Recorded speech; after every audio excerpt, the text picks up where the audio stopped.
जय सिया राम। एकादश मुख हनुमत कवचम का पाठ।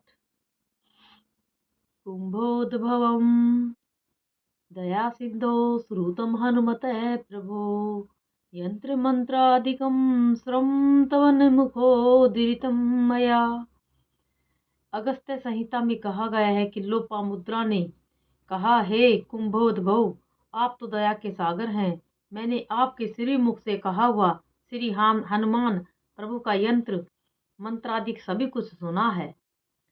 दया कुरु मयि प्राणनाथ वेदितु मुत सहे कवचम वासुदेव पुत्रस्य एकादश मुखात्मनः। हे प्राणनाथ, अब आप मुझ पर दया कीजिए। मैं एकादश मुखों वाले हनुमान जी, जो वायुदेव के पुत्र हैं, उनके कवच को जानने की इच्छा करती हूँ। इत्येयं वचनं श्रुत्वा प्रियाया प्रशयान्वितं वक्तु प्रचक्रमे तत्र लोपामुद्रा प्रति प्रभु। इस प्रकार विनम्रता से संबित अपनी प्रिया के वचनों को सुनकर उस समय में प्रभु ने लोपामुद्रा के प्रति कहने का उपक्रम किया था। अगस्त्य उवाच नमस्कृत्वा रामदूतं हनुमन्तं महामतिं ब्रह्मप्रोक्तं तु कवचं शृणु सुंदरी सादरम। अगस्त्य जी ने कहा, महान बुद्धि वाले श्री राम के दूत हनुमान जी को नमस्कार करके ब्रह्मा जी के द्वारा कहे गए कवच का हे सुंदरी आदर सहित श्रवण कीजिए। सनंदनाय च महचतुरानन भाषितं कवचं कामद्रं दिव्यं सर्वरक्षो निर्वहणम। सनंदन के लिए चतुरानन ब्रह्मा जी के द्वारा कहा हुआ यह महान कवच समस्त कामनाओं को पूर्ण करने वाला परम दिव्य कवच है और राक्षसों के कुल का विनाश करने वाला है। सरो संप्रदम पुण्यम अत्र्याना मधुर स्वर विनियोग है ओमस्य श्री कवचस्य कादस्य वक्त्रस्य धीमतः हनुमत कवचे मंत्रस्य सनंदन ऋषि स्मृतः प्रश्नात्मा हनुमांश्च देवात्र देवतात्र प्रकीर्तितः। हे मधुर सवर, यह कवच सब संपदाओं के करने वाला है और मनुष्यों के लिए परम पुण्यवान है। इस धीमान एकादश मुखों वाले कवच के तथा हनुमत कवच मंत्र के सनंदन ऋषि कहे गए हैं और प्रसन्न आत्मा वाले हनुमान इसके देवता हैं।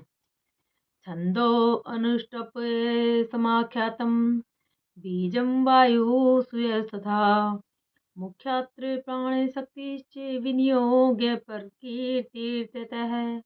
इसका छंद अनुष्टुप है और वायुसुत बीज कहा गया है और यहाँ पर मुख्य प्राण शक्ति है ऐसा विनियोग कहा गया है। करन्यास ओम शप्रेम बीज शक्ति द्रक पातु शिरो में पवनात्मज है अंगुष्ठभ्याम नमः। क्रोम बीजात्मा नैनो पातु मां वानरेश्वर तर्जनिभ्याम नमः। ओम चमजे बीरूपी कर्णों में शीताशोक विनाशन है मदभ्याम नमः। ओम ग्लोम बीजवाच्यो नासाम में लक्ष्मण प्राणदायक अनामिकाभ्याम नमः। ओम वम बीजार्थश्च कंठम में अक्षय अक्षय कारक कनिष्ठभ्याम नमः।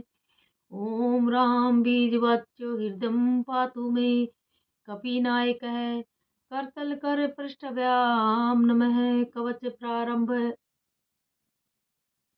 ओम वम बीज कीर्ति पातु बाहु में चाम अंजनी सुत है। ओम ह्राम बीजम राक्षसेन्द्रस्य दर्पहा पातु चोदरन। ओम वम कीर्तित अंजनी सुत मेरी दोनों भुजाओं की रक्षा करे। ओम ह्राम बीज राक्षसेंद्र के दर्प का हरण करने वाले उदर की रक्षा करें। हरम सोम बीजम यो मध्यम मे पातु लंका विदाहक। ह्रीं बीजधरो गुहम में पातु देवेंद्र वंदित है। हंसो बीज लंका को विदाहक करने वाले बाबा मेरे अधो मध्य की रक्षा करें। ह्रीं बीजधर देवेंद्र के द्वारा वंदित मेरे गुहे की रक्षा करे।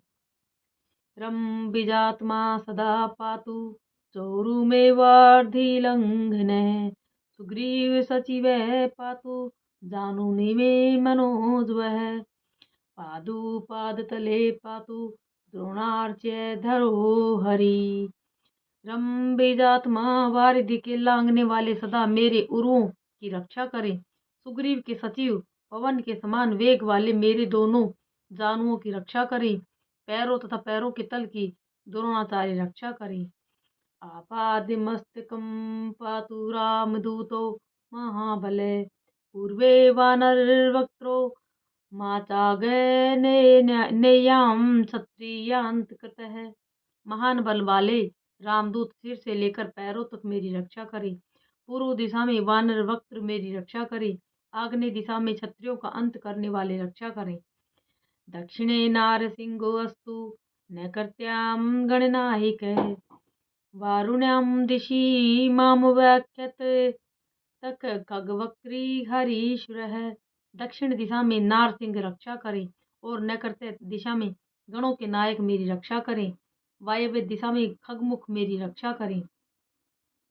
वायव्यां भैरवमुखे कौम्बेर्या पातु मां सदा क्रोडस्य पातु मां नित्यमिशान्यं रुद्र रूपधृकः। हरीश्वर वायव्य में भैरव मुख उत्तरी दिशा में सदा मेरी रक्षा करे। ईशान दिशा में क्रोडाश्य मुख रुद्र रूपधारी मेरी नित्य रक्षा करें। उद्रवहयानना पातु त्वधय शेषमुख स तथा रामस्तु पातु मां सर्वत्र नित्यं सौम्यरूपी महाभुज। एकादश मुख शत द्वैदीयं वै कीर्तितः मया। सौम्य रूपी महान भुजाओं वाले राम मेरी नित्य ही रक्षा करे। यह एकादश मुखों वाले हनुमान जी के दिव्य कवच को मैंने कहा है। रक्षो घनम कामदम सौम्यम सर्वसंपदीदायकम पुत्रदम धनदम चोग्रम शत्रु संपत्ति मर्दनम।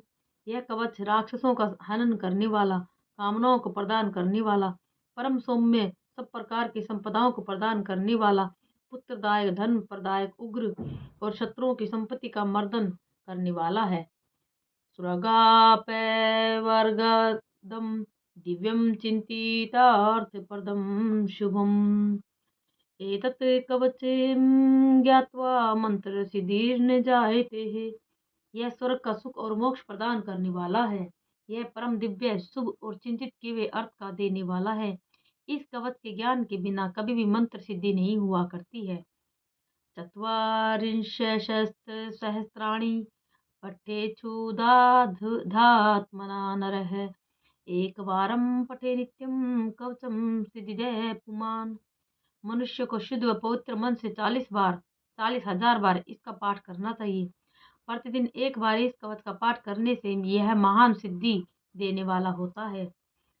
द्विवारं या त्रिवारं वा पठेदायुष्यमानो माप्नुयात् प्रेमादेकादशामेवमावर्तन जपात सुधी वर्षान्ते दर्शनं साक्षात् लभते नात्र संशय यं यं चिन्तयेते कामं तं तं प्राप्नोति पुरुषः।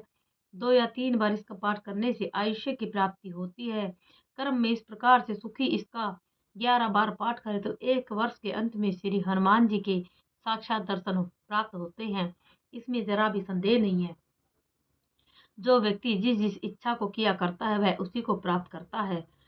ब्रह्मोदीरिते में तद्धि त्वाग्रे कथितं महत् इत्येव मुक्त्या त्वा कवचं महर्षि तूष्णीं बभूवेन्द्रमुखीं निरीक्ष्य सहंसृष्टचित्ता अपि स तदा तदीयोपादो नमाति मुदा सब भरतु।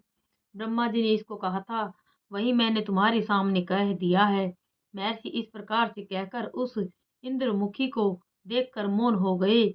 उस समय से वह भी परम प्रसन्नचित वाली होती हुई अपने स्वामी के चरणों में अत्यधिक प्रसन्नता से प्रणाम करने वाली हुई थी।